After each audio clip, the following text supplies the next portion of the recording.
దేశంలో ఏ రాష్ట్రంలో లేని విధంగా వితంతువులు, వృద్ధులు, వికలాంగులకు కూటమి ప్రభుత్వం ఎన్టీఆర్ భరోసా పెన్షన్ పథకాన్ని అందజేస్తూ భరోసానిస్తూ ఆదుకుంటుందని ఎమ్మెల్యే నల్లారి కిషోర్ కుమార్ రెడ్డి అన్నారు.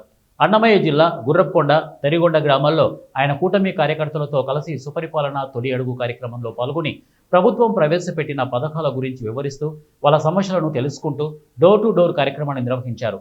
గత వైసీపీ ప్రభుత్వంలో 5 ఏళ్ల కాలంలో 1000 రూపాయలు మాత్రమే విడతల వారీగా పెంచారని, చాలీచాలని పెన్షన్తో తీవ్ర ఇబ్బందులు పడేవారిని కూటమి ప్రభుత్వం వచ్చిన తర్వాత వృద్ధులకు, వితంతువులకు 4000 రూపాయలు, వికలాంగులకు 6000 రూపాయలు, ఇక మంచానికే పరిమితమైన వ్యాధిగ్రస్తులకు 15000 రూపాయలు అందిస్తున్నట్లు వారు తెలిపారు. ఏ రాష్ట్రంలో కూడా ఇంత డబ్బు ఇచ్చే రాష్ట్రం ఏదీ లేదు. నాకు తెలిసి బీహార్ 200 కూడా ఇవ్వటంలే పెన్షన్, యూపీ కానీ ఎక్కడ కానీ. ఎన్నో మన కాన్స్టిట్యున్సీలో కూడా మీరు ఆశ్చర్యపోతారు, 40,000 మందికి వస్తుంది పెన్షన్ మన నియోజకవర్గంలో. దగ్గర నెలకు 17 కోట్లు మన నియోజకవర్గంలో ఉత్త పెన్షన్లకు ఇచ్చేది 6 మండలాల్లో. తర్వాత తల్లికి వందనం ఏదైతే చెప్పినామో, ముందైతే ముఖ్యమంత్రి అయిన జగన్మోహన్ రెడ్డి పాలనలో ఒక్క బిడ్డకే ఇస్తా ఉన్నారు డబ్బు. మనం మాట చెప్పినాం మనం ఎంతమంది బిడ్డలు ఉంటే అంతమందికి 3 4 2 అందరికి డబ్బు ఇస్తామని చెప్పాం. ఒకరొకరికి 13,000 లెక్కన మనం డబ్బు ఇస్తా ఉన్నాం.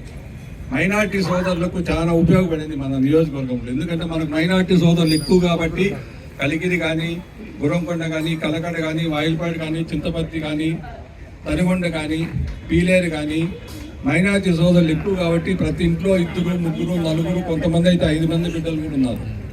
అంత మన మాట చెప్పిన ప్రకారం డబ్బు పడింది. ఎంత డబ్బు పడిందో తెలుసా మన నియోజకవర్గంలో? మీరు ఆశ్చర్యపోతారు.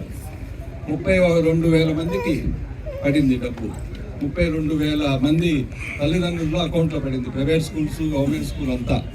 ఎంత డబ్బో తెలుసా మీకు? 40 కోట్లు మన అకౌంట్లో వేసిండేది మన రాష్ట్ర ప్రభుత్వము. 40 కోట్ల రూపాయలు అకౌంట్లో వేసిండేది. 40 కోట్లు ఉత్త పీలేరు కాన్సెప్ట్. నేను చెప్తా ఉండేది సంవత్సరం